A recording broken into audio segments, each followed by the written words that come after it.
You may have this conversation with your mind several times before it acknowledges that you are in charge and that you really mean what you say. Imagine that your thoughts are like drops of water. One thought or one drop of water does not mean very much. As you continue to repeat the same thoughts over and over, you first notice a stain on the carpet, then there's a little puddle, then a pond, and as these thoughts continue, they can become a lake and finally an ocean. What kind of ocean are you creating? One that is polluted and toxic and unfit to swim in? Or one that is crystal clear and blue and invites you to enjoy its refreshing waters? All of us have these bags of manure that we carry around with us, called our past. And the people who have done things to us and the events and the circumstances, all of this stuff that we use and we bond to.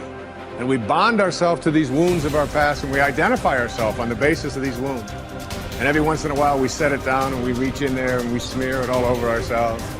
And then we wonder, why does my life smell so bad? I don't understand this. Whatever you pay attention to will naturally grow, at least for you.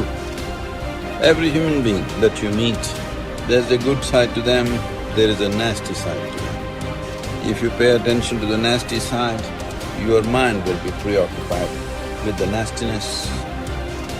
Somebody else's nastiness will become yours. And because of that, you will receive more and more of that from all around. If you pay attention to the best, even though in some people it may be a minuscule, if you pay attention to the best, it will grow. At least in your mind, in your experience it will grow. There is a good chance it will grow in them also. You're never going to get enough. You already are everything.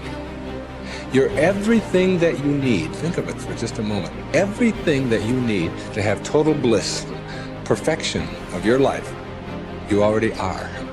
You already have it. You came into this world with nothing. That's how you're going out. And the time that you have here, what you have is your uniqueness, your specialness, and you don't need anything else. Now think on this. If you don't know how to appreciate what you have and where you are in your life, you don't need anything else. Because if you do get something else, you won't know how to appreciate that either. You'll just want more. Or you'll want it to be different. Or you'll want it to be the way it used to be. Or you'll want someone else to be the way you think they should be. If we are willing to turn our lives over to this greater power within us, the power that loves and sustains us, we can create more loving and prosperous lives. I believe that our minds are always connected to the one infinite mind, and therefore all knowledge and wisdom is available to us at any time. Nobody changes until they change their energy. When you change your energy, you change your life. See, it has nothing to do with the external activity that you're doing. It's got something to do with the internal systems as to how they're functioning. Essentially, it means neither your body, nor your mind, nor your chemistry, nor your emotions, nor your energy are taking instructions from you. They're doing their own thing. Once your machine is not in your control, being peaceful is impossible. I'll tell you, you get into your car and now you go there and you want to turn this way. You do this to the steering, it goes this way. Can you peacefully drive this car? Can you? No. Anxiety is natural, isn't it? This is what has happened to your vehicle. It's out of control. You've never done anything to find out where the steering wheel is, first of all. This is not that simple as a car, this is a super computer. Now the problem is most people have not even bothered to find the keyboard. They think if they do this, somehow it'll work.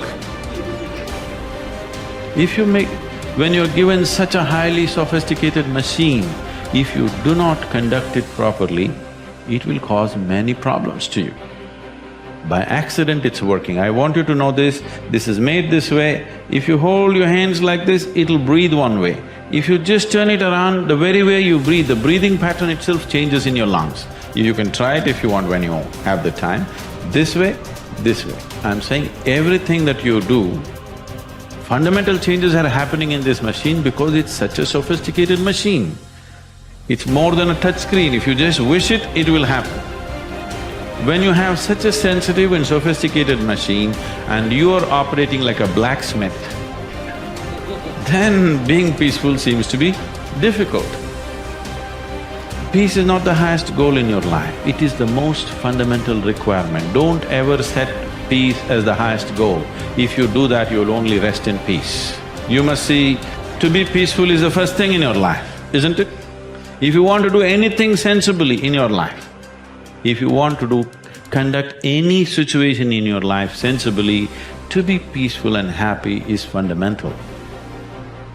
All improvement in your life begins with an improvement in your mental pictures. We know that because of the law of correspondence, that your outer world tends to be a mirror of your inner world. This means that what you see on your outside, what you see in your relationships, your health, your work, your customers, and so on, tends to be a result of the pictures you have inside. We also know that your self-image controls your performance. It is the way you see yourself and think about yourself inside determines how you act on a day-to-day basis. If you see yourself and think about yourself as an extraordinary person, if you see yourself as a success, if you see yourself as happy, positive, confident, in control, if you see yourself as a loving parent or spouse, you will act that way toward others.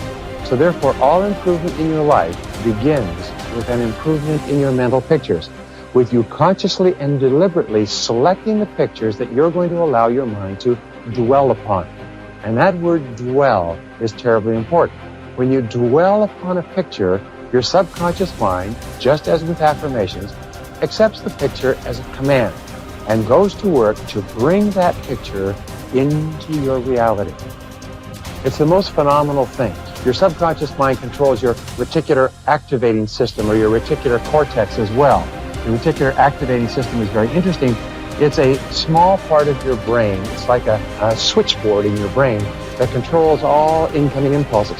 Let me give you an example. If you begin to tell your brain that you intend to be a great success in your field, that you are going to move to the top, that you're going to be one of the most esteemed people in what you do, if you're going to make a lot of money, whatever it happens to be, this is accepted as a command. The reticular cortex switches on all these switches, and from then on, you begin to see all kinds of possibilities that help you move toward achieving that goal.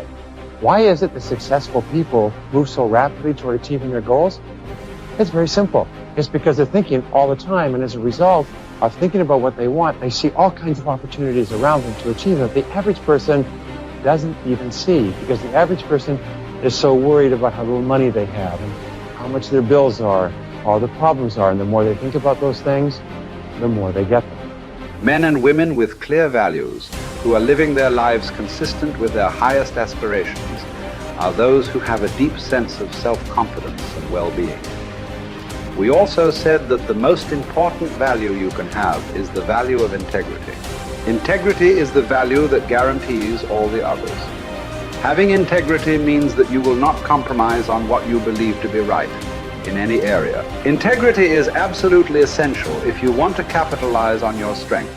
It means more than anything looking at yourself honestly and making your decisions based on the fact that you are an extraordinary human being. Your feelings are very valuable clues to your choices and behavior.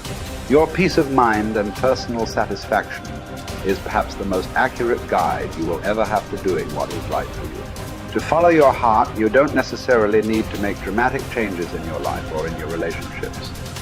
What you do need to do is to see yourself honestly as you really are, and have the courage to channel your energies and focus your strengths into your areas of greatest potential. When you do this, you will soon realize that you have made one of the best decisions of your life. Each person has great strength and potentialities, and each person is put on this earth to harness those strengths and apply them to benefiting themselves and mankind. The life stories of the great men and women of history are usually stories of people who discovered their strengths and utilized them to the fullest degree. Churchill was a great statesman and orator.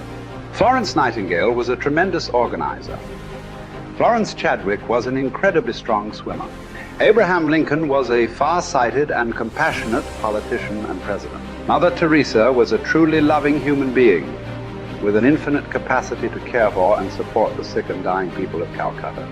Joe Montana was a quarterback with an incredible throwing arm with the Washington Redskins. All around you, you see men and women who have grabbed their major talents. You can do the same if you have the courage to follow your heart.